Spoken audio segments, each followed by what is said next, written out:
nous n'avons pas été destinés à faire quoi que ce soit d'autre que de nous en tenir à cette parole. Et si un homme a été envoyé par Dieu, il s'en tiendra à la parole, parce que Dieu ne peut envoyer que par sa parole. Voyez, il doit s'en tenir à sa parole. Alors, quand nous entrons dans sa présence, quand un homme entre une fois dans la présence de Dieu, il est changé pour toujours, si en lui un changement est possible. En effet, certaines personnes peuvent entrer dans la présence de Dieu et n'y prêter aucune attention. Lui, il n'était pas destiné à la vie. Mais s'il a été prédestiné par Dieu, dès que le premier contact se fait, il le reconnaît. Un feu se déclenche. Regardez cette petite prostituée là-bas en Samarie, ce jour-là, cette femme. Elle était mal en point, mentalement et physiquement. Nous savons ça. Mais aussitôt qu'elle a vu s'accomplir ce signe du Messie, elle a dit « Nous savons que le Messie viendra faire ces choses.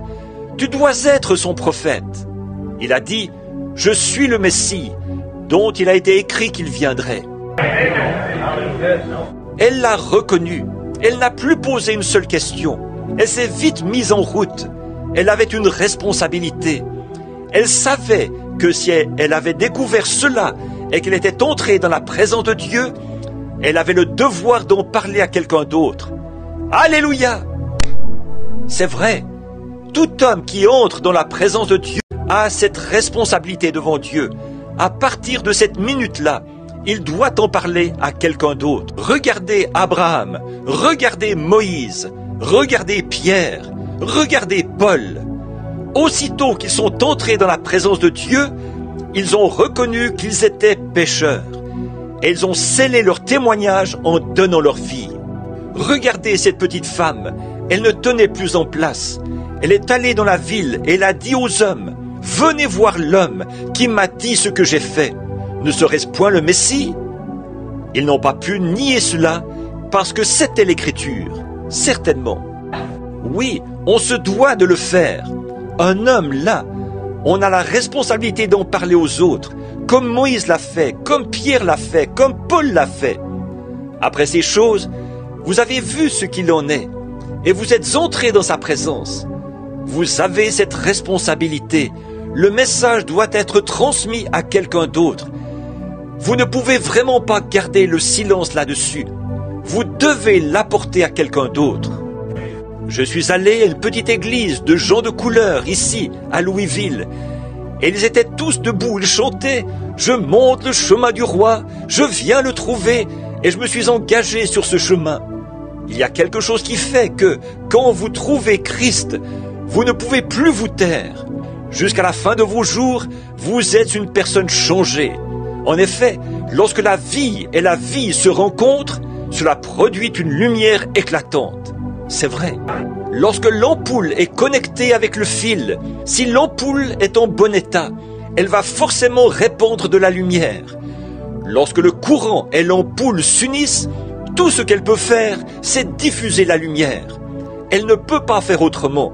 De même, quand un homme ou une femme ont été prédestinés à la vie éternelle et qu'ils voient le courant de Dieu passer dans l'ampoule, cette ampoule répandra de la lumière partout où elle le pourra. Vous n'êtes peut-être qu'une ampoule de 10 watts tout au plus, mais vous allez diffuser toute la lumière que vous avez.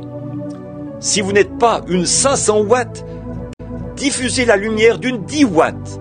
Répandez votre lumière.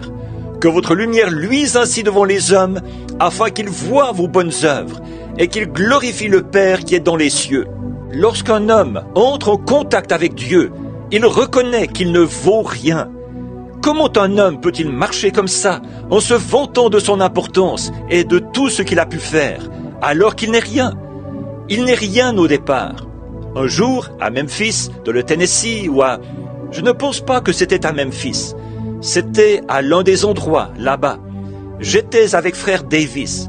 Je faisais des réunions de réveil. C'était peut-être à Memphis. Et nous sommes allés dans un stade. Et ils avaient là... Ce n'était pas un stade, c'était un genre de musée d'art. Et ils avaient là les grandes statues qu'ils avaient acquises, provenant de différentes régions de la terre, représentant Hercule et différentes choses, et ce que de grands artistes avaient peint. Et puis, il présentait là l'analyse d'un homme qui pesait 70 kilos. Savez-vous quoi? Combien il vaut? 84 cents. C'est tout ce qu'il est. 84 cents. C'est la valeur de tous les éléments chimiques dont il est composé. Il contient juste assez de lait de chaux pour asperger un nid de poule. Il contient un tout petit peu de calcium, un peu de potasse. Le tout se vendrait 84 cents. Mais nous prenons bien soin de ces 84 cents et nous les dorlotons. Il y avait deux jeunes hommes qui se trouvaient là, et l'un a regardé l'autre. Il a dit, « Jim, on ne vaut pas grand-chose, hein ?» Il a dit, « Non, vraiment pas, Jean. » J'ai dit, « Mais un instant, les gars, vous avez en vous une âme qui vaut 10 000 mondes, qui peut être rachetée par la puissance de Dieu. Il suffit de l'accepter. »